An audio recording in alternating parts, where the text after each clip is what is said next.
అందరికీ నమస్కారం. ఈరోజు ఒక గమ్మత్తైన సంఘటన తెనాల్లో జరుగుతున్న సందర్భంగా ఒక మాట మాట్లాడాలనిపించింది, 10 మందితో షేర్ చేసుకోవాలనిపించింది. అదేమిటంటే మాజీ ముఖ్యమంత్రి తెనాలి పర్యటన. ఎందుకు ఆ పర్యటన అంటే, మరి అక్కడ రౌడీ షీటర్లుగా బాగా పేరు పొందిన మరి జాన్ విక్టర్ ఒకతను, అతని గ్యాంగు, ఓ 3-4 ఉన్నారు. ఎన్నో కేసులు వాళ్ళ మీద ఉన్నాయి. ఐ థింక్ జగన్మోహన్ రెడ్డి ముఖ్యమంత్రిగా ఉన్నప్పటి నుంచి కూడా ఉన్నాయి వాళ్ళ మీద కేసులు. మరి పోలీస్ స్టేషన్కి ఎన్నోసార్లు వెళ్ళారు, వచ్చారు. గంజాయి బ్యాచ్, చైన్ బ్యాచ్ అని ఎన్నో బిరుదులు ఉన్నాయి. తెనాల్లో ఎంతో పేరు ప్రసిద్ధిగాంచిన ముఠా, గంజాయి ముఠా వాళ్ళని చెప్పి విశిష్టమైన ప్రాధాన్యత సంతరించుకున్న ఆ రౌడీల్ని మరి ఒక హెడ్ కానిస్టేబుల్ మీదే, ఒక బీసీ హెడ్ కానిస్టేబుల్ మీద హత్య ప్రయత్నం చేశారు. మరి అతని శ్రీమతి కూడా ఎంతో వాపోయింది. ఆ అమ్మాయి దళిత సామాజిక వర్గానికి చెందిన అమ్మాయి. వారు ప్రేమ వివాహం చేసుకున్నారని పేపర్లో చదివా. మరి ఒక కానిస్టేబుల్ మీదే, హెడ్ కానిస్టేబుల్ మీదే ఈ బ్యాచ్, గంజాయి బ్యాచ్ దురాఘాతం చేస్తే మరి పబ్లిక్లో కూడా ఒక అవేర్నెస్ రావాలి. ఏదో చాటున వాళ్ళని దండించిన అలా అలా జైలుకి వెళ్ళటం రావటం ఒక అలవాటుగా మారిపోయిన ఆ దుండగులకి ఏ శిక్ష విధించినా తప్పులేదు.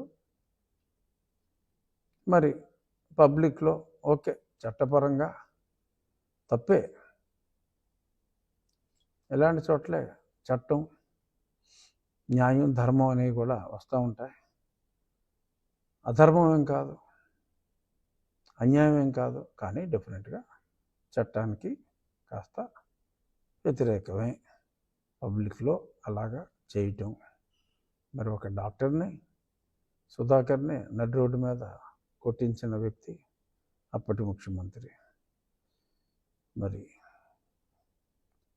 సుబ్రహ్మణ్యాన్ని పార్సిల్ చేసిన వ్యక్తిని మద్దతు ఇచ్చిన వ్యక్తి అప్పటి ముఖ్యమంత్రి.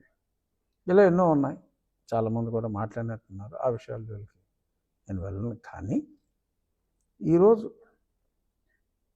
మరి అతనికి మద్దతు తెలియజేయటం కోసం మరి ఒక మాజీ ముఖ్యమంత్రి హోదాలో పనిచేసిన వ్యక్తి, అతని గత చరిత్ర చూసుకుంటే, ఆ మాజీ, ఇక్కడ నేను చెప్పేది గంజాయి బ్యాచ్ గురించి కాదు, మాజీ ముఖ్యమంత్రి గత చరిత్ర చూస్తే, మరి అప్పట్లో ఎంపీగా అదే పార్టీలో ఉన్న నన్ను 4 మంచి వ్యాఖ్యలు చెప్పినందుకు, అంటే సలహా, ఇప్పుడు క్రిటిసిజం ఎప్పుడూ స్ట్రాంగ్గానే ఉంటుంది. పొగడ్తలో మరి బాధ అనిపించవచ్చు. మరి అప్పుడు నేను జరుగుతున్న తప్పుల్ని వివరించవలసిన పరిస్థితి వచ్చినప్పుడు మరి తప్పుల్ని ఎత్తి చూపటం జరిగింది. మరి దాన్ని అన్యదా అతనప్పుడు భావించి నన్ను దారుణంగా చిత్రహింసల పాలు చేశాడు. చూసా ఆ వీడియో. రోడ్డు మీద వాళ్ళని కొట్టింది నథింగ్. 120 నుంచి 125 సార్లు నన్ను 5 విడతలుగా ఆ సునీల్ కుమార్ గారు పంపించిన బ్యాచ్ కొట్టారు. నన్ను జగనే పురమాయించాడు, అందులో ఏం డౌట్ ఏమీ లేదు. ఇది ఇండైరెక్ట్గా నాకు ఏదో మూల లింక్ అయిన సబ్జెక్ట్ కాబట్టి ఉపసభాపతి స్థానంలో ఉన్నప్పటికీ నేను మాట్లాడవలసిన పరిస్థితి. సో నన్ను ఎంత చిత్రవత్ చేశారు ఆ వీడియోలు అన్నీ కూడా ప్రజాబాహుల్యంలో ఉన్నాయి. మిలిటరీ హాస్పిటల్ క్లియర్ రిపోర్ట్లు ఇచ్చారు, అది అందరికీ తెలిసిందే. ఇప్పుడు ఎందుకు వచ్చిందంటే, మరి దెయ్యాలు వేదాలు వల్లించినట్టు అన్యాయంగా నన్ను కొట్టారు. ఇప్పుడు దారుణమైన గంజాయి బ్యాచ్ని మరి కొడితే పోలీసులు వాళ్ళ మీద హత్యా ప్రయత్నం చేసిన వాళ్ళని పైగా తగుదనమ్మా అంటూ పరామర్శకు వెళ్ళటం, లా అండ్ ఆర్డర్ని ప్రొటెక్ట్ చేయవలసిన బాధ్యత ప్రజాప్రతినిధులది. జగన్మోహన్ రెడ్డి ఇప్పుడు ముఖ్యమంత్రి కాకపోవచ్చు, కానీ ఒక ప్రజాప్రతినిధిగా పులివెందుల ప్రజలకి ప్రాతినిధ్యం వహిస్తున్న వ్యక్తి ఇలా గంజాయి చేసే బ్యాచ్కి నోన్ శిక్ష పడి జైలుకి కూడా వెళ్ళి శిక్ష కన్ఫర్మ్ చేసి వచ్చిన బ్యాచ్కి తన మద్దతు తెలియజేయటం, మరి ఇది దిగజారుడు ఓట్ల రాజకీయానికి పరాకాష్ట. సరే, ఈ ప్రయత్నంలో అతను గతంలో వచ్చిన ఆ ఓట్లు కూడా రాని పరిస్థితికి వెళ్తాడు. రాజకీయాల్లో ఆత్మహత్యలే తప్ప హత్యలు ఉండవని చెప్పి సామెతలు ఊరికే రాలేదు. ఇటువంటి వాళ్ళని చూసే వచ్చినట్టుంది తెలుగుదేశం పార్టీకి, ఆర్ అన్ని రాజకీయ పార్టీలకి, ఒక్క యువజన శ్రామిక రైతు కాంగ్రెస్ పార్టీకి తప్ప ఈ రోజు ఎంతో సుదినం.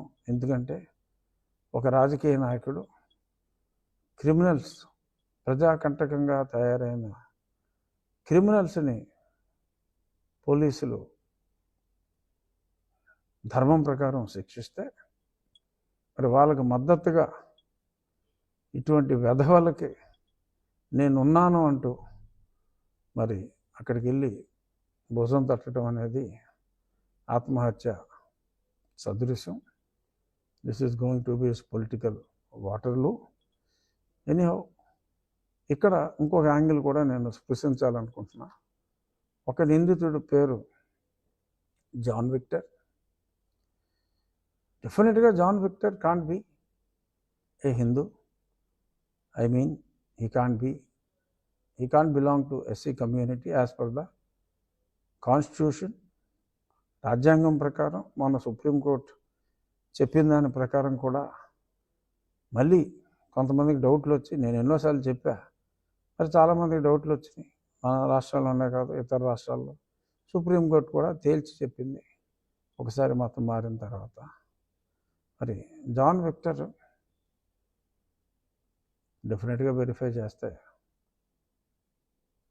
తను బీసీసీఏ అవుతాడు. మరి దళితుడని చెప్పి మళ్ళీ రెచ్చగొట్టడం, ఇవన్నీ కూడా దిగజారుడు రాజకీయాలకి పరాకాష్ట.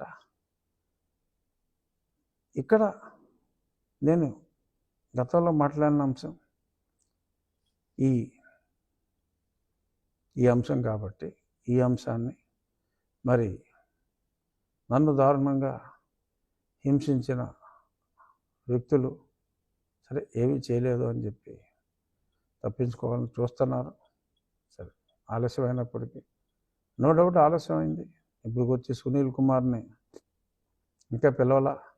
బహుశా అతను వెనుకున్న, అతను ఊహల్లో సృష్టించుకున్న ఆర్మీని నిజంగా ఉన్నారని ఎవరైనా భయపడుతున్నారేమో నాకు తెలియదు. ఏదేమైనప్పటికీ ఇప్పటివరకు సునీల్ కుమార్ని పిలిచి విచారించకపోవటం డెఫినెట్గా అది సముచితం కాదు.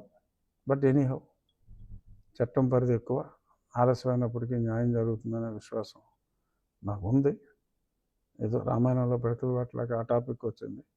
ముఖ్యంగా నేను చెప్పాలనుకున్నది, రాజకీయాల్లో ఆత్మహత్యలు తప్ప హత్యలు ఉండవు. ఏ ప్రభుత్వంలో అయినా లా అండ్ ఆర్డర్ బాగుంటేనే ప్రజలు సురక్షితంగా ఉంటారు. అటువంటి ప్రభుత్వాన్ని ప్రజలు కోరుకుంటారు. మరి ఇవాళ ఇటువంటి గంజాయిని కూకటి వేళ్లతో పెకిలించి వేయాలి అని చూస్తున్న